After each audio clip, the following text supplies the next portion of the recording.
17절까지. 요한계시록 2장 12절부터 읽습니다. 시작.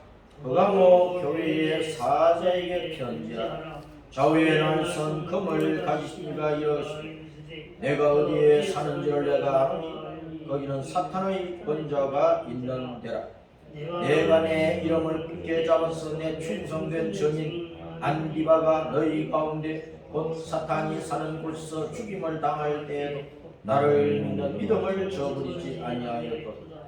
그러나 내게 두 가지 책망할 것이 있나니 거기 내게 발람의 교훈을 지키는 자들이 있도다.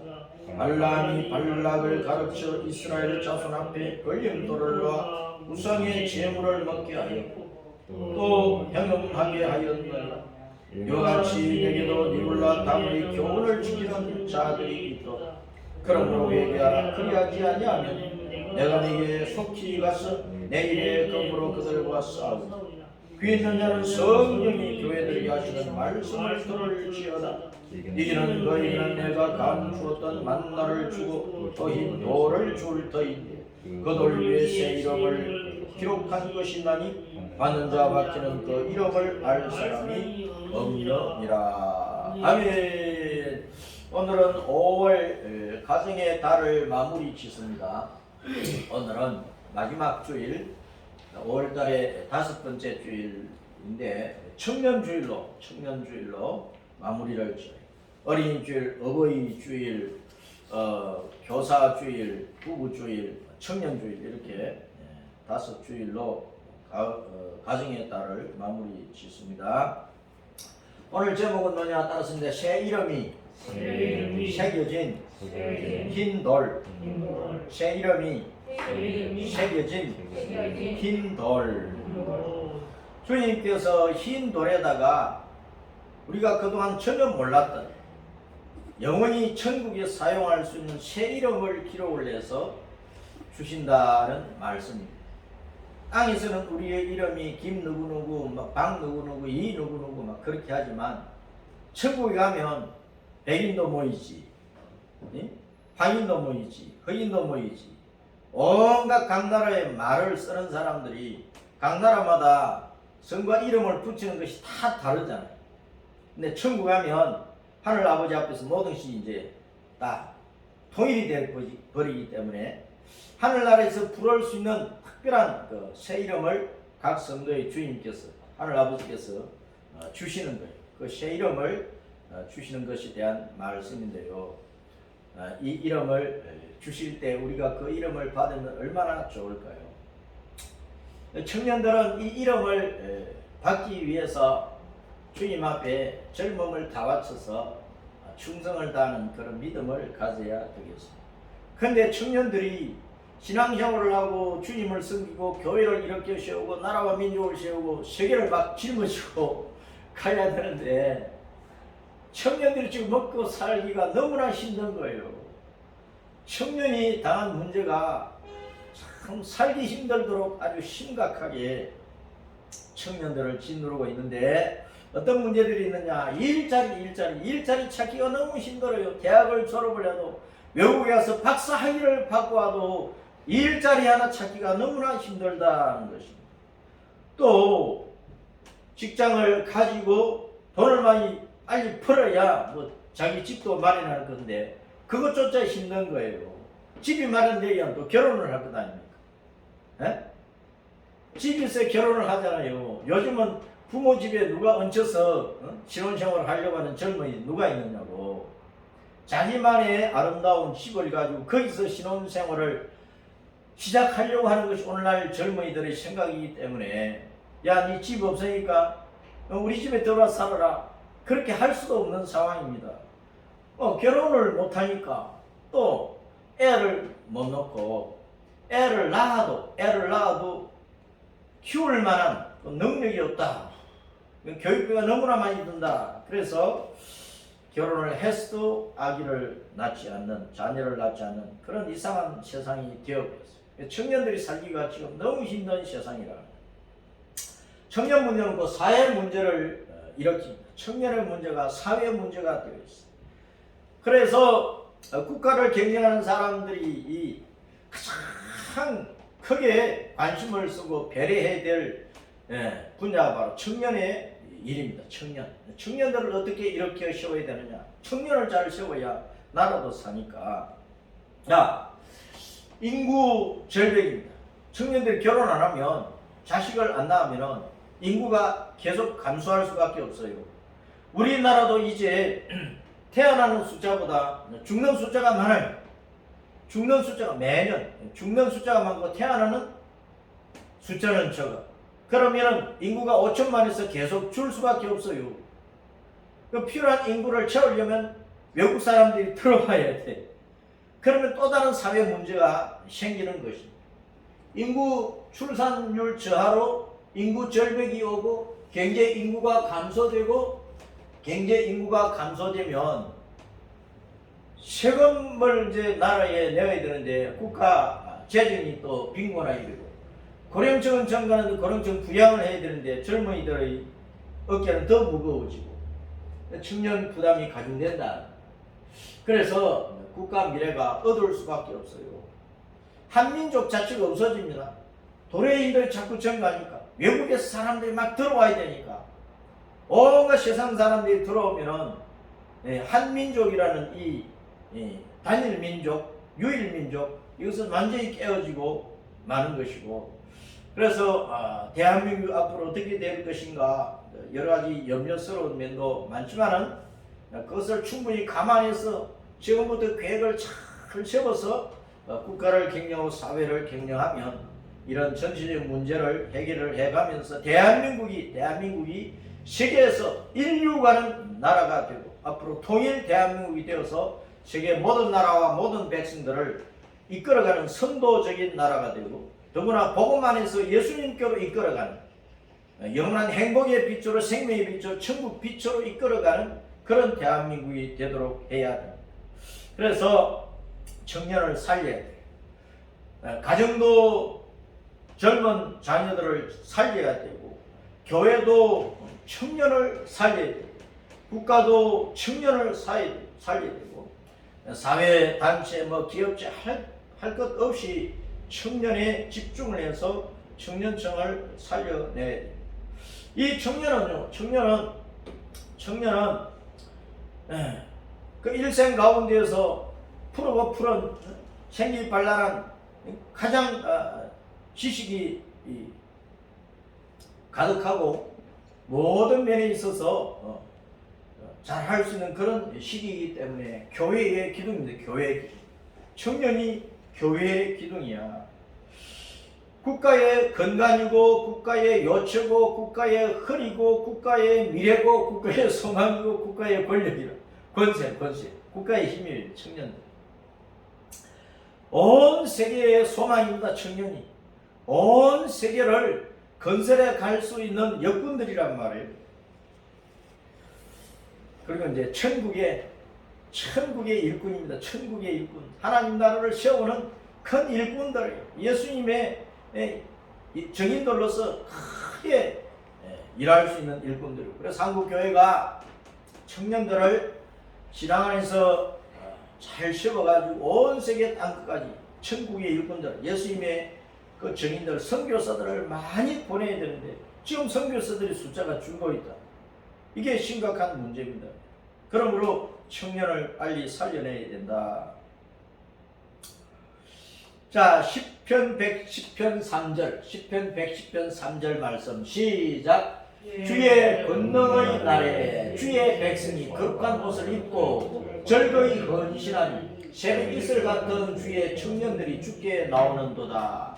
10편 110편의 말씀은 예수님에 대한 예언의 말씀인데, 예수님께서 이 땅에 오셔서 십자가를 지시고 대속의 죽음을 죽으시고 부활하시고, 그리고 성천하시고 이 땅에 교회를 충만히 세우신 다음에 이 땅에서 세상을 심판하시고, 그리고 영원한 천국을 이루신다는 내용이 10편 110편의 말씀이에요.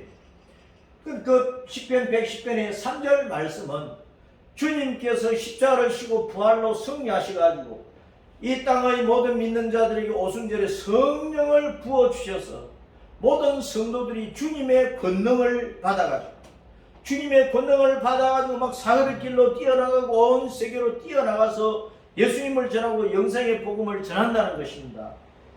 그때 유대인 이스라엘 백성뿐만 아니라 수많은 이방인들이 이 땅의 각 나라와 각 백성들 가운데 수많은 사람들이 예수님을 구주로 믿어서 주님의 백성이 되는 거예요. 그 주님의 백성이 되면은 거듭난 하나님의 자녀로 하나님께서 입히신 예수님의 의로운 옷을 입고 주일마다 예배드리죠. 주님 앞에 여러 가지로 헌신하고 충성을 하는데 그 가운데서 청년들이 주님께 나오는데 수많은 청년들이 나오는데 새벽 이슬을 갖더라 그래. 새벽 이슬을 갖더라. 새벽에 내리는 이슬이 초목을 살리잖아요. 그렇죠? 예. 새벽에 내리는 이슬이 곡식이 무럭무럭 자라서 알차게 열매 맺을 수 있도록 해주는 것입니다. 비가 내리지 않는 건조한 지방에서는 이슬이 초목을 살리고 사람들을 살리고 가축을 살리고 짐승들을 살리는 것이란 말이에요. 이슬은 생명의 생명. 주님의 청년들이 새벽 이슬을 품었다. 예수님의 영원한 생명을 품고 성령의 능력을 품고 생기 발하는 거예요. 겁없이 담대한 거예요. 주님을 위해서 내 목숨 바쳐 죽을 수 있다는 그런 용기를 가지고 있다고. 그런 주님의 청년들이 막 주님께 나와서 예수님 나를 구원해 주셨는데 내게 성령을 부어 주셨는데 내가 어디로 갈 거예요? 어디서 충성하고 어디서 헌신하고 어디서 예수님을 전하고 복음을 전할까요? 그런 청년들이 수없이 나온다는 것입니다. 보세요. 주님께서 우리 한국 교회를 일으키셔서 지금 온 세계에 많은 젊은이들이 예수님을 전하려고 복음을 들고 나아가서 충성하며 헌신하고 있어요. 세계에서 선교 대국이 되었습니다. 선교 대국. 아직도 미국 교회가 많은 선교사들을 보내고 있고 미국 교회 다음으로 우리 한국 교회가 온 세계에 이 믿음의 젊은이들 내가 보내고 있다. 근데 지금 청년들이 결혼 잘 못하지요. 자식을 아니 낳지 못하지요. 20대 자식을 낳아야 되는데 40대 자식을 낳으면 어떻게 되느냐고요. 그러니까 교회 안에 믿음의 아이들이 줄고 믿음의 청소년들이 줄고 믿음의 청년들이 줄어가니까 온 세상 땅까지 복음을 전할 수 있는 선교 자원이 부족한 거예요. 선교 자원이 자꾸 줄어들고 있다. 앞으로 고갈될는지도 몰라. 그렇기 때문에 한국 교회는 청년들의 문제가 심각하다는 것을 알고 우리는 청년들이 살아야 주일학교도 사는 거예요. 여러 가지 복합적인 문제가 있는데 우리는 주일학교를 살리는 가운데 청년들이 살아나야 되고 이 청년들이 교회를 일으켜 세우고 주님의 나라를 일으켜 세우고 대한민국을 일으켜 세우고 온 세계를 일으켜 세워야 된다. 그래서 우리는 늘 기도할 때 청년들을 위해서 많이 기도하시고 청년들이 전도도 하고 교회 나오는 젊은이들을 귀하게 여기고 그들이 충성스러운 주님의 일꾼들, 새벽이슬 같은 주님의 생명의 복음의 일꾼들이 될 수 있도록 많이 축복하며 지원을 해야 된다. 청년들이 교회의 주역이 되어야 돼요. 청년들이. 초기 소아시아 7교회에 대한 말씀이 요한계시록 2장과 3장에 나와 있잖아요. 이 에스보 두사빌라 7교회에 주님께서 각 교회에 말씀을 하셨는데 특별히 청년에 대한 말씀은 없어요. 특별히 청년에 대한 말씀은 없지만 청년들이 이렇게 저렇게 하라는 어떤 청년에 대한 역할을 분명하게 말씀해 주신 것은 없지만 버가모 교회를 보면은 버가모라는 뜻이 헬라어 원 발음이 이제 페르가모스인데 페르가모스 버가모라고 우리가 한글 성경에서 그렇게 이제 음력을 했는데 페르가모스라는 이 단어는 따라서 강하게 하다. 강하게 하다. 청년들이 강해야 되잖아요. 우리 주님은 모든 성도들을 강하게 하십니다. 말씀으로 강하게 하시고 성령을 부어서 강하게 하시고 예수님을 믿으면 담대해져요. 마음이 강해져요. 세상을 두려워하지 않아요. 내 목숨을 바쳐야 될 때는 바쳐버린다니까. 그래서 순교자가 일어나는 거예요. 총칼을 휘두르면서 우리를 죽이려면 죽여라 하고 예수님을 고백하고 전하는 것이 순교 각오를 가진 강한 성도들, 강한 교회란 말이에요. 교회는 세상과 싸웁니다. 그 배후에 있는 사탄과 싸운다, 흑암의 세력과 싸운다 그 말입니다. 교회는 따라서입니다. 교회는 전장이다. 전쟁터로 전쟁터. 교회는요 전투하는 곳입니다. 우리는 예수님 이름으로 귀신을 쫓아내야 되잖아요. 예수님 이름으로 사탄을 짓밟아야 된다고. 교회는 악과 싸우는 것입니다. 거짓과 싸우는 것입니다. 이단과 싸우는 것입니다. 불의한 것과 싸우는 것입니다. 하나님을 모독하고 하나님을 대적하고 하는 것과 싸우는 것이 교회랍니다. 교회가 약해 빠져서 되겠습니까? 따라서 교회는 그리스도의 군대다. 군대가 약하면 어떻게 되겠습니까? 허수아비 군대를 가지고 대적을 이길 수가 있습니까? 우리나라 60만 대군이 약하면 북한군에게 벌써 집어삼켜졌어요. 중공군이 우리를 넘보고 있지, 러시아군이 넘보고 있지, 일본이 넘보고 있지. 우리를 둘러싸고 있는 미국, 일본, 러시아, 중공 4대국이 우리가 약하면 집어삼켜버린다니까. 다 모든 나라는 자기 나라의 유익을 위해서 외교하고 정치하고 무역하고 다 그래요. 지금은 우리를 도와주고, 왜 도와줍니까? 자기들이 유익하니까, 자기들의 안보에 유익하니까 우방이 되어 있고 혈맹이 되어 있고 그런 것입니다. 우리가 약해 빠져버리면 우리는 그냥 집어삼켜지는 거예요. 교회는 강해야 되고 각 개인도 강해야 되고 신자도 강해야 되고 국가도 강해야 되고 각 나라의 군대가 강해야 된다니까. 강하지 않은데 어떻게 평화를 지킵니까? 지금 보안법을 폐지해버리고 간첩 잡는 것을 포기해버리고 대한민국 군대를 약화시켜 놓고 그냥 훈련도 제대로 하지도 않고 특수군들 특별하게 훈련시키지도 않고 휴전선 철조망 무너뜨려 놓고 후방에 적들이 와서 선동과 폭동해서 교란시킬 수 있는 이 모든 것들을 막는 것을 없애놓고 그러면 대한민국이 망하는 거예요. 망한다니까. 성령 역사를 보면은 언제나 이스라엘 백성들이 군대가 강하고 강할 때에 주변 나라를 평정하고 다윗 왕국이 강성해져서 주변 나라에서 오히려 다윗 왕국에 조공을 바쳤어요. 그런데 다윗이 왕에서 물러나고 솔로몬도 죽고 그 이후의 왕들이 우상을 숭배하면서 약해 빠질 때 이방인들의 침략을 당하고 아수르에 망하고 바빌론에 끌려간 것이란 말이에요. 평화는 그냥 지켜지는 것이 아닙니다. 국방을 튼튼히 해야만 평화가 지켜지는 거예요. 교회가 평화로우려면 말씀으로 무장하고 기도로 무장하고 강한 그리스도의 군대가 되어야 된단 말이에요. 그 교회가 강하려면 특별히 청년들이 강해야 돼요. 우리가 신앙생활 할 때는요 금요일마다 천야기도에 빠지지 않았습니다. 조준이 교회 가면 새벽기도 할 때까지 다음날 새벽기도 할 때까지 교회에 앉아서 기도했다니까요. 그러면서 그 다음날 또 학교 다니고 그 다음날 직장생활하고 다 했어요. 지금은 누가 금요일마다 와서 천야기도 제대로 합니까? 지금 기도가 너무나 약해 빠졌어요. 50년대, 60년대, 70년대, 80년대까지만 해도요. 산마다 산 기도한다고 가득 찼지. 기도마다 가득 차서 기도했지. 교회마다 금요일마다 밤샘을 하면서 기도를 해서 새벽 기도할 때마다 많은 성도들이 나와서 새벽 기도하고 저녁에는 새벽 기도 못하는 성도들이 저녁에 와서 퇴근하면서 교회 예배당에 와서 기도하고 가고 한국 교회가 기도가 강했기 때문에 급속도로 부흥을 한 겁니다.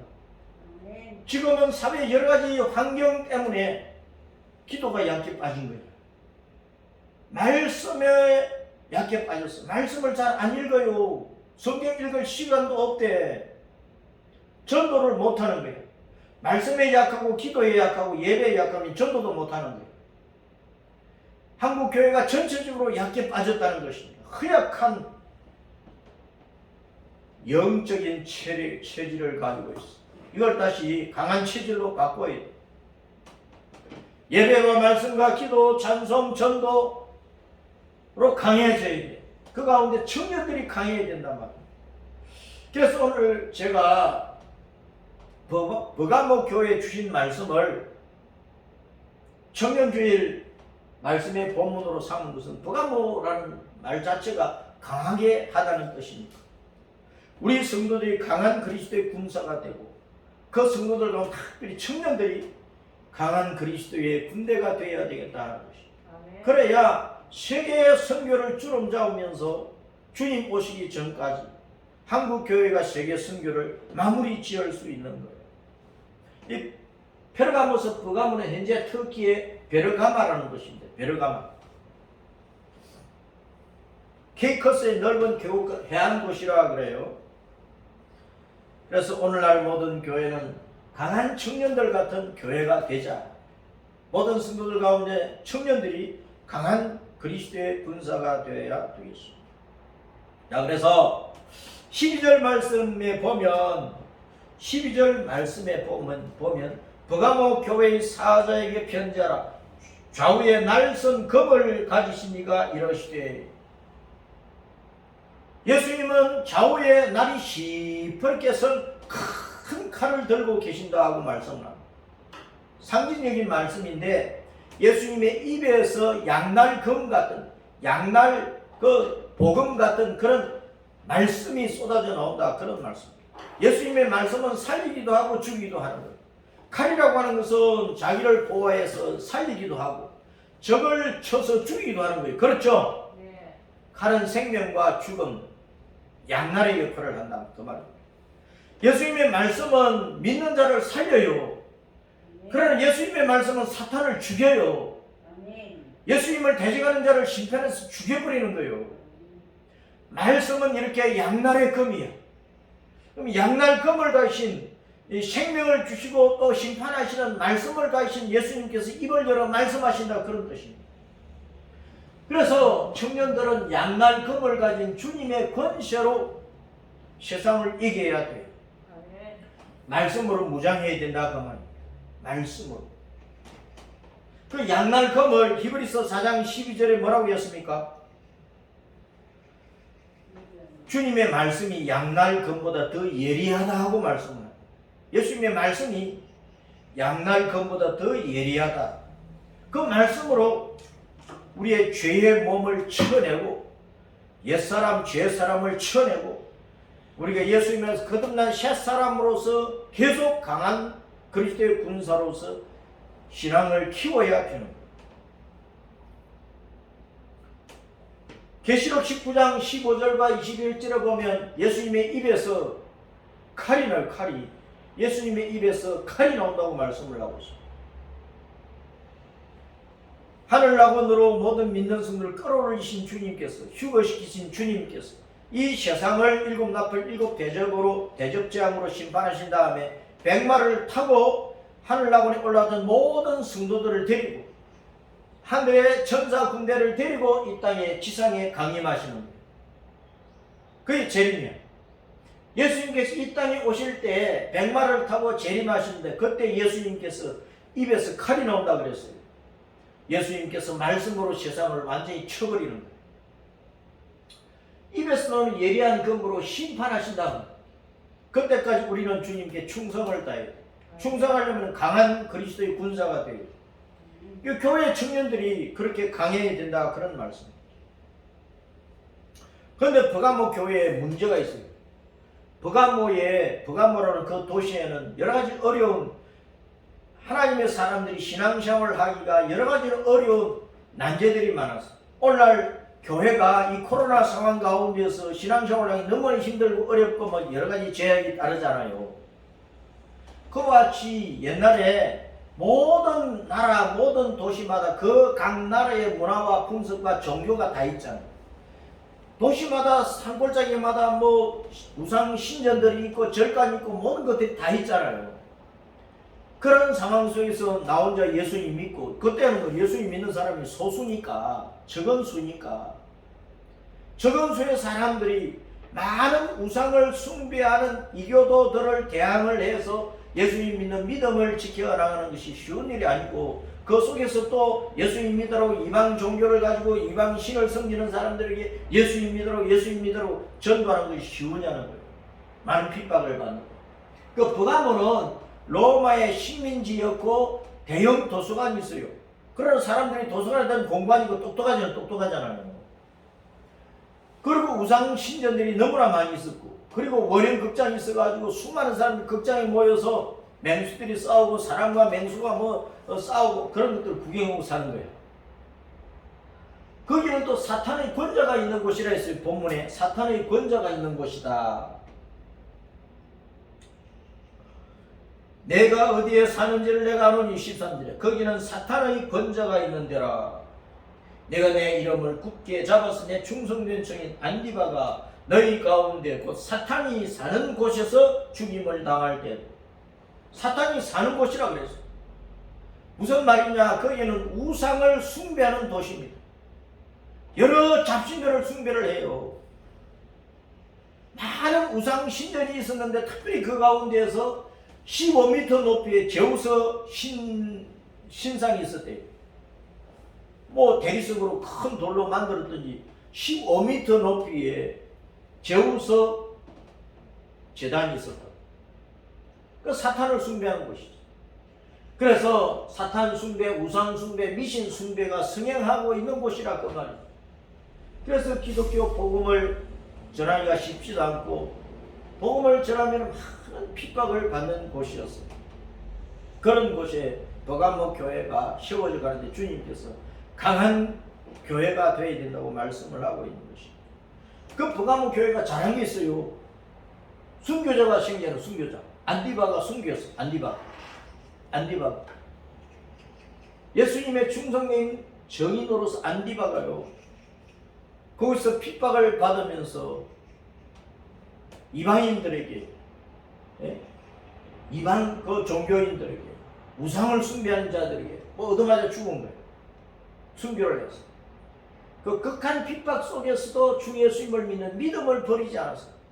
그 버가모 교회 성도들이, 예수님을 구주로 믿고 따르는 성도들이 믿음을 버리지 않는 거야.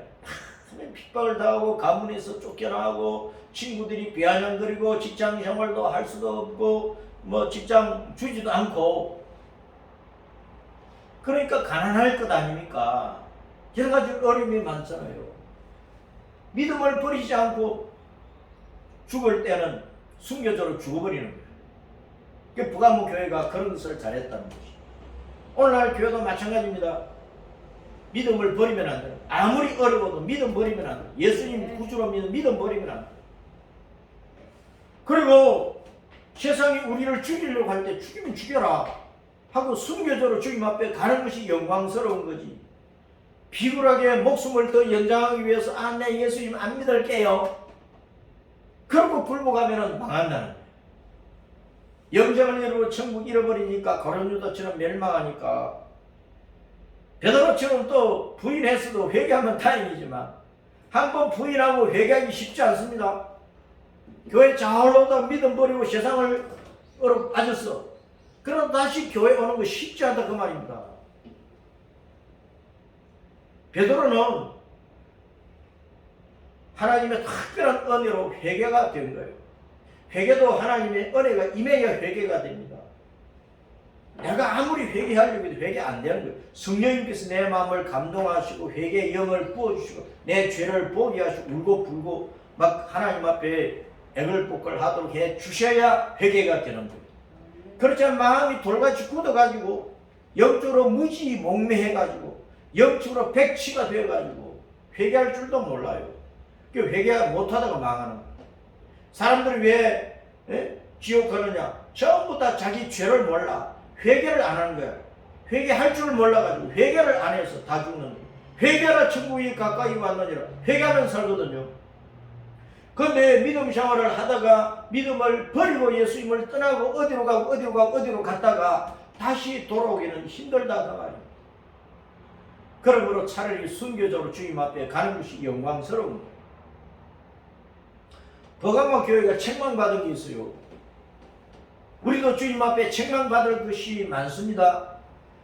말씀을 읽다가 내가 책망받을 짓이 드러나면 주님 앞에 회개하고 내 믿음을 바로 세워야 돼. 자, 버가모 교회가 잘못한 게 뭐냐 따라쓴다. 발람의 교훈을 따라갑니다. 발람은 거짓 선자예요. 발람은 이스라엘 백성이 아니에요. 저 메소포타미아 거도리 그 고향이야.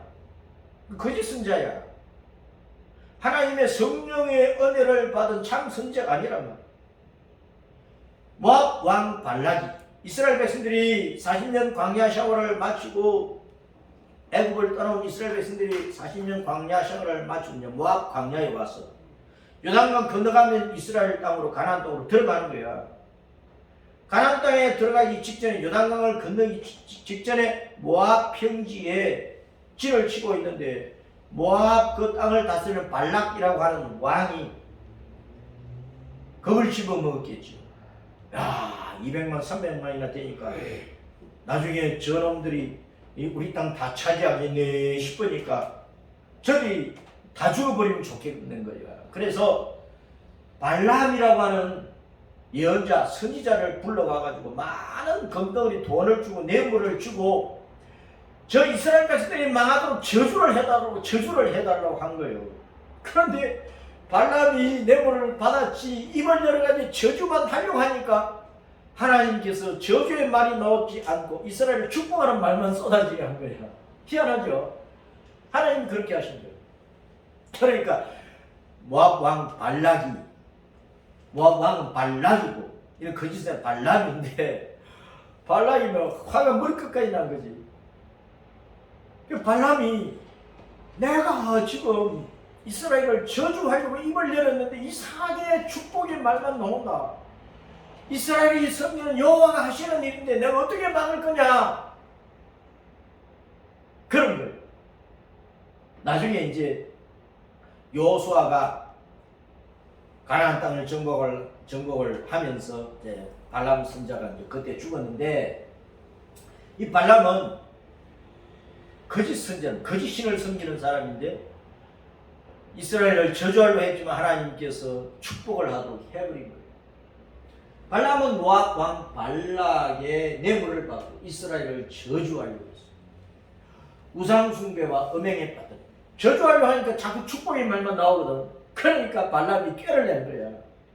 모압 사람들이 그들이 섬기는 우상 신에게 이제 제사를 드리는 날에 그 모압 평지에 신을 치고 있던 이스라엘 백성들을 유혹을 한 거야. 아, 우리가 잔치하니까 큰 잔치를 벌이니까 먹으러 오라고.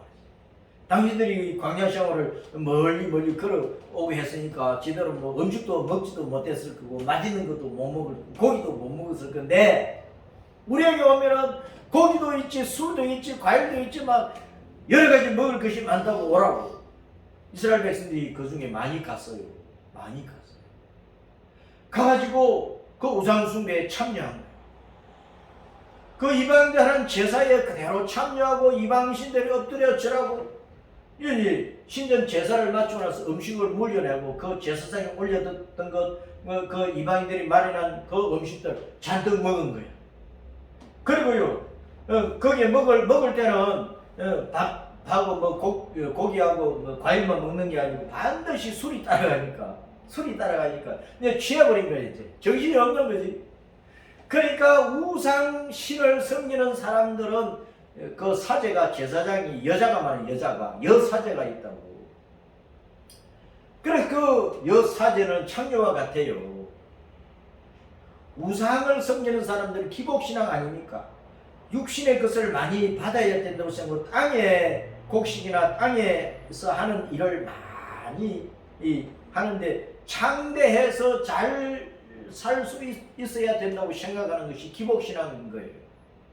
오곡백거든 우상신이 많이 주어야 우리가 잘 먹고 잘 산다. 그래서 땅에 사람이나 가축이나 땅의 산물이 많이 생산이 되어야 된다.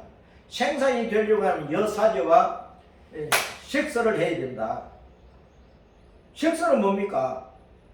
짐승이 교묘하고 하는 것은 새끼를 치는 거거든. 그래서 땅에 뭐 사람이든 짐승이든 곡식들이 많이 생산되도록 그 신에게 비는 의식 가운데 하나가 여사제와 그 제사를 드리러 온 사람들이 색사하더라고. 그러니까 이방 신전에는 반드시 그런 것들이 음행하는 일들이 있단 말입니다. 그 종교 예식 가운데 하나야.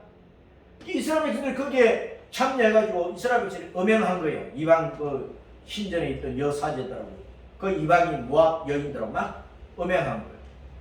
하나님께서 그것에 대해서 진노하시고 연병을 내려서 24,000명을 죽여버리신 거예요.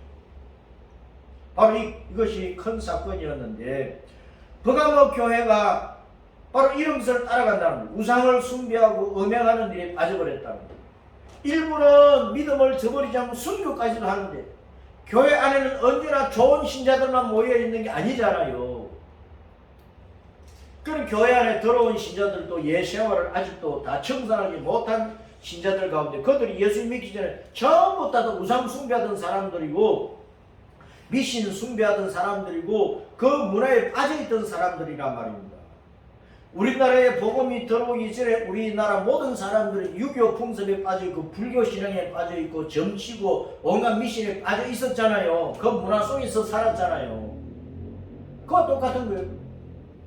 그래 예수 믿고 교회에 들어와서도 예수님을 다 청산하지 못했고 예전에 가지고 있던 그 문화와 관습과 그 풍습 속에서 있었기 때문에 버가모 교회에 많은 교인들이 우상 숭배로 다시 돌아가고 음행에 빠져버린 거예요. 이스라엘 백성들이 모압 평지에서 그 죄에 빠졌을 때 24,000명을 하나님께서 심판을 해버렸다 그 말입니다. 그런데 버가모 교회가 발람 선지자 거짓 선지자의 교훈을 받아들여서 우상 숭배하고 음행하고 그 죄에 빠졌다는 것입니다. 그리고 또 니골라 당의 교훈을 따르는 자들이 일어났습니다. 버가모 교회 니골라 당의 교훈을 따르는 자들.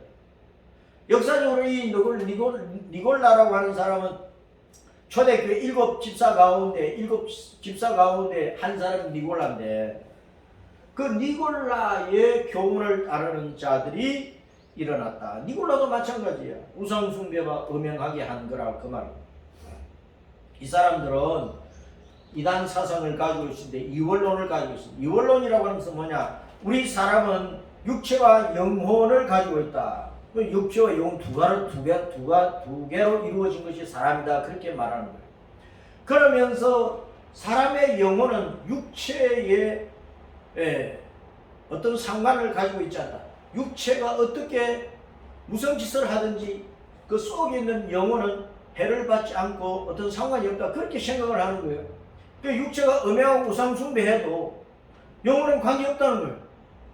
예수님을 믿는 사람들이 예수님 믿으니까 그 영혼이 구원받고 잘 되어 있기 때문에 육체적으로 뭐 우상 숭배하고 육체적으로 뭐 우상의 재물을 먹고 마시고 육체적으로 음행을 하고 간통을 하고 해도 죄가 아니라고 생각을 하는 거예요. 그게 니골라 당의 교훈이란 말이에요. 니골라 당의 교훈. 오늘날 구원파와 비슷한 구원파. 오늘날 구원파는 뭡니까? 구원파. 박옥수의 구원파는 뭡니까? 한번 구원은 영원한 구원이다. 그러면 예수님 믿고 구원받았으니까 우리가 어떻게 해도 상관없다. 예수님 믿고 이제 구원받았기 때문에 과거의 죄, 현재의 미래의 죄가 다 용서받았기 때문에 천국 갈 때까지 어떤 죄를 지어도 회개할 필요가 없다. 한번 예수 믿을 때 회개했으니까 두 번 다시 회개할 필요가 없다고 하는 것이 오늘날 구원파야. 그 구원파와 사상이 비슷한 거예요. 그래서 영혼은 육체 행동과 상관이 없다고 생각을 했단 말이에요. 그러니까 육체적으로 우상 숭배하고 육체적으로 음행을 하고 육체적으로 무슨 짓을 하든지 내 영혼에 해가 안 되니까 관계없다. 그렇게 생각하면서 이방 사람들처럼 그렇게 행동을 하는 거예요. 그게 버가모 교회의 잘못이라 그 말. 오늘날 교회 다니는 성도들 가운데도 그런 사람들이 많아요. 내가 예수 믿고 구원받았기 때문에 감동을 하든 이혼을 하고 재혼을 하든 섹스 파트너를 여러 명 가지고 있든 무슨 상관이냐, 그런 생각으로 죄지는 교인들이 없느냐는 거예요. 교회 안에 수두룩합니다. 수두룩해. 우리는 주님의 심판을 생각해야 됩니다. 주님은 여러 번 말씀하신 따랐습니다. 내가 거룩하니 너희도 거룩하라. 너희도 거룩하라. 경건에 이르기를 힘써라. 성결하라. 우리는 깨끗한 성도로서, 하나님이, 내 아버지가 깨끗하니까, 내 주님이, 예수님이 깨끗하시니까 내가 깨끗한 성도로서, 깨끗한 하나님의 자녀로서, 깨끗한 주님의 일꾼으로서 이 땅에서 살면서 죽도록 주님의 이름과 복음을 전하는데 헌신하고 충성해야 내가 하늘나라가 상급을 받는 상급을 못 받으면 심판받을 것 아닙니까? 오늘날 성도들이 구원받아 천국 가고 천국 가서 받는 상급에 대해서 별 관심이 없는 거예요. 상급에 대해서. 주님께서 마태복음 5장에서 5장, 6장, 7장을 이제 주님의 산상복음이라 주님께서 산에서 말씀하신 우리 성도들이 이 땅에서 어떻게 살아야 될 것인가 신앙생활의 원칙을 발표한 말씀이라 그러면서 주님께서 복에 대해서 말씀하신 분명히 9가지 복이거든요. 그런데 팔복이래 성경 신학자들이 팔복이라 전부 다 신학교에서 팔복이라 가르치니까 읽어보면 시험보면 9번째 복이 있어. 9번째 복이 뭐냐? 천국 다음에 상급을 말씀을 하고 있어요. 상급. 예수님 때문에 아무리 핍박을 당하고 해를 당하고 어려움을 당해도 그 믿음을 지키며 목숨을 다하며 거룩한 믿음의 길을 걸어갈 때 하늘나라에서 상급이 크다고 말씀을 하셨다고. 이 상급을 생각하지 않는다. 그래서 이단 사상인 이원론에 빠지기 쉽다. 여러분, 우리 육체와 영은 한 몸입니다. 내 영은 육체가 죄를 지을 때마다 내 영은, 내 속사람은 괴로워하는 거예요. 내가 죄 지은 것을 회개해야 내 영이 편안한 거예요. 죄 때문에 지옥 가는데 영이 멸망한단 말입니다. 죄 때문에. 그러므로 회개해야 내 영이 살아. 내 육체가 거룩해져야 내 속사람 영이 평안해. 함부로 죄지으면 망합니다. 성도들이 거룩하고 경건하기를 힘쓰지 않고 세상 문화와 유행과 풍조를 따라서 아무하고나 만나고 아무하나 그런 온갖 짓 다 하고 살면 그 지랄하는 게 개지를 하는 거예요. 그래서 신앙이 개판이 되는 거예요.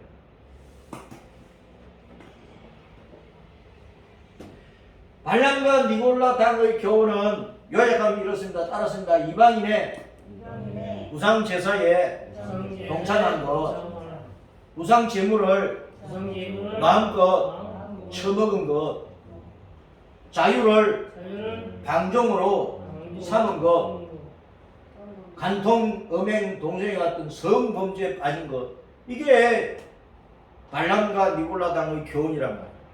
이런 교훈에 빠지면 되겠어요? 이런 모든 것들 오늘날 이 세상 문화라고 하면 이 세상 문화 유행 풍조라고요. 그 따라가면 안 된다고. 민수기 25장 1절 말씀 읽어봅니다. 시작. 이스라엘이 시딤에 머물러 있더니 그 백성이 모압 여자들과 음행하기를 시작하니라. 그 여자들이 자기 신들에게 제사할 때에 이스라엘 백성을 청하며 백성이 먹고 그들의 신들에게 절함으로 이스라엘이 바알볼, 너보산의 한 봉우리인 볼산에 시온 바알신전입니다.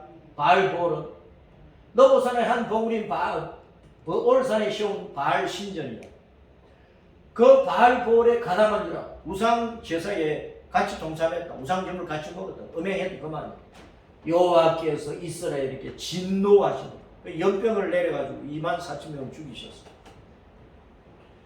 우상 숭배에 참여하지 말라고 성경에 여러분 구약 성경, 신약 성경 할 것 없이 언제나 우상 숭배에 참여하지 말라고 말씀하시고, 하나님께서 우리에게 주신 계명 가운데 10가지 계명 가운데 두 번째 계명이 뭡니까? 우상 숭배하지 말라는 거다.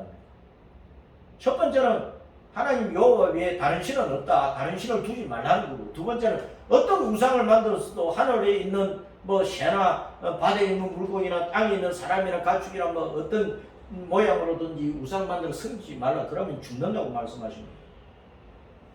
고린도전서 10장 19절 20절 시작. 그런즉 내가 무엇을 말하느냐? 우상의 제물은 무엇이며 우상은 무엇이냐? 무릇 이방인이 제사하는 것은 귀신에게 하는 것이요 하나님께 제사하는 것이 아니니 나는 너희가 귀신과 교제하는 자가 되기를 원하지 아니하노라. 21절 너희가 주님의 잔과 귀신의 잔을 겸하여 마시지 못하고 주님의 식탁과 귀신의 식탁에 겸하여 참여하지 못하리라. 죽은 자에게 제사하는 건 귀신에게 한다. 귀신에게. 죽은 자에게 제사하는 것은 귀신에게 한다고요.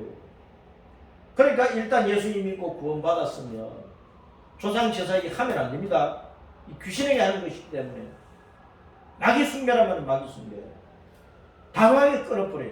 단호하게 끊어버려요. 음행을 피하라고 또 성경이 곳곳에서 말씀합니다. 자, 이리 보세요.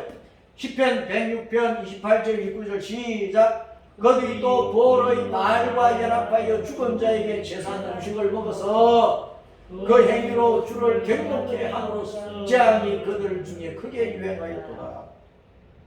그 우상 신전에 가서 그 제사에 참여하고 그 제물 먹고 그럼 망한다니까. 귀신에게 한 그 제물 먹지 말라고 말입니다.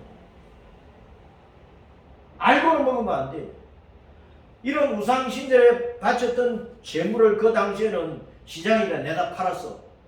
그러면 사는 사람은 이 신전에 제물로 바쳤던 건지 집에서 잡아서 내놓은 건지 모르잖아요. 모르고 사먹는 것은 죄가 아니야. 그런데 그 제사에 참여해서 그 제사에 드린 제물을 물려내서 그걸 같이 나누어 먹어. 알고 먹으면 죄가 되는 거야. 그래서 조상 제사를 지낼 때에 믿는 성도는 어쩔 수 없이 가야 된다고 할지라도 제사상에 올라간 제물을 먹지 말라.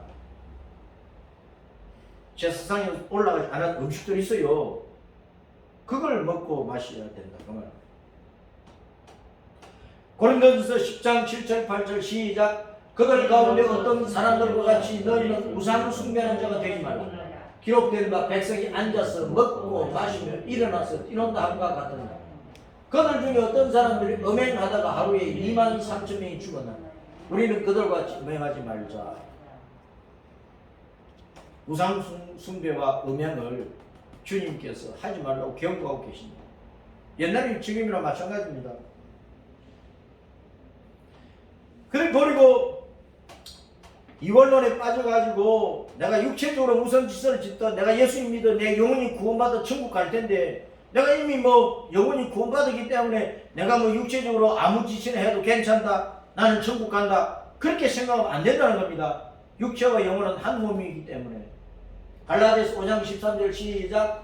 형제들아 너희가 자유를 위하여 부르심을 입었으나 그러나 그 자유로 육체의 기회를 삼지 말고 오직 사랑으로 서로 종로로 따라. 이 원론에 대해서 경계하고 있는 거야. 진리 안에서 우리 성도들이 자유한데 예수님 믿으면 우상 숭배할 필요가 없고 자유하잖아요.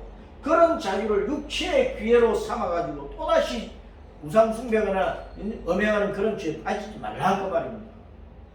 이원론 사상 받아들이면 안 된다는 그 말입니다. 한 번 구원은 영원한 구원이다. 아닙니다. 내 육체를 더럽히는 죄를 자기도 습관적으로 알고 지으면 하나님을 모독하는 거란 말입니다. 진리 안에서는 참 자유가 있어. 진리 안에서. 요한복음 8장 31절 시작. 그러므로 예수께서 자기를 믿은 유대인들에게 이러시되 너희가 내 말에 거하면 참으로 내 제자가 되고 진리를 알지니 진리가 너희를 자유롭게 하리라. 너희가 내 말에 거하면 무슨 말입니까? 예수님 말씀 따라 살면 거한다는 것은 산다는 뜻이니까 살고자 아닙니까? 너희가 내 말에 거하면 무슨 말입니까? 내 말대로 살아라 그 말입니다. 내 말대로 살면 참으로 내 제자, 예수님의 제자야. 진리를 알지니 복음을 알아라. 예수님을 알아. 예수님이 진리 아닙니까? 예수님 말씀이 진리, 복음이 진리 아닙니까? 예수님 안에서만, 말씀 안에서는, 복음 안에서만 너희가 자유롭다는 거예요. 그 말씀을 따라부르면 자유가 아니지. 마귀의 종이라, 마귀의 종, 귀신의 종, 죄의 종이 되어버리는, 세상 문화 풍조의 죄 종이 되어버리는, 세상의 종이 되면 망합니다. 세상의 종이 되면 영적으로 가늠한 자라, 가늠한 자. 예수님 신랑을 버린 자와 같다, 그 말입니다. 청년의 신앙생활은 어때야 되느냐? 전도서 12장 1절 2절 시작. 너는 청년의 때에 너희의 창조주를 기억하라. 곧 곤고한 날이 이르기 전에 나는 아무 날이 없다고 할 해들이 가깝기 전에 해와 빛과 달과 별들이 어둡기 전에 비 뒤에 구름이 다시 일어나기 전에 그리하여 내가 죽기 전에 창조자 예수님을, 여호와 하나님 창조자 예수님을 기억하고 그 예수님을 믿고 따르라. 젊을 때 더더구나 젊을 때 그리하라. 젊을 때 신앙을 가지지 못하면 젊을 때 온갖 세상 문화 유행 풍조에 빠져서 그렇게 살아버리면 거기서 나오기가 힘드냐고요. 거기에 중독되어 버렸는데, 담배나 술이나 마약이나 무엇에 중독되어 버린 사람은 거기서 빠져나오기 참 힘듭니다, 여러분. 낚시에 중독되고 도박에 중독되고 바둑 두는데 중독되고 무엇에 중독되어 버리면 그거 버리기가 힘들다고요. 젊을 때에 거기에 잘못된 것에 중독되면 일생을 망친다는 것인데, 일생을, 그러니까 청년의 때에 창조주 여호와를 만나라, 예수님 믿으라고, 복음을 받아들이라, 그 말이에요. 그래야 인생이 복된 거예요. 시편 110편 9절 말씀 시작. 청년이 무엇으로 그의 행실을 깨끗하게 하리라. 주님의 말씀만 지킬 바람입니다. 예수님 말씀만 붙들고 가야 청년의 정욕이 얼마나 강합니까, 여러분? 청년은 기운이 펄펄 거린다고. 이 기운을, 이 힘을 어디 쏟아야 될지를 모르는 때가 청년이야.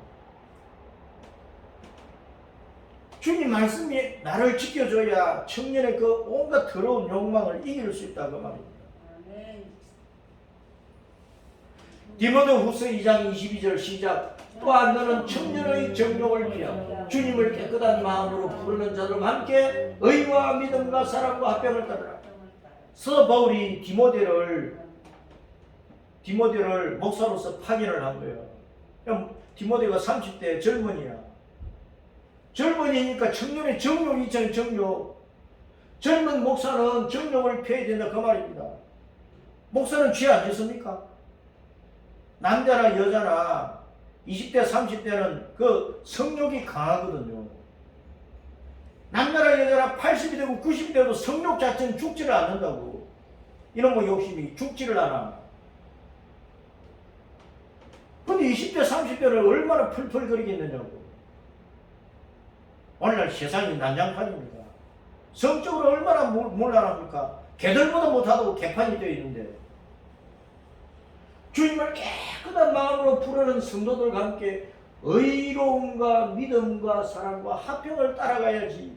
육체 정욕 따라가면 망한다, 그 말입니다. 목사로서 그냥 면직당하고 교회를 세상에서 그냥 욕듣게 만들고, 믿음의 성도, 주님을 깨끗한 마음으로 부르는 성도들을 낙심시키고, 목사가 한번 죄 지으면 그런다니까.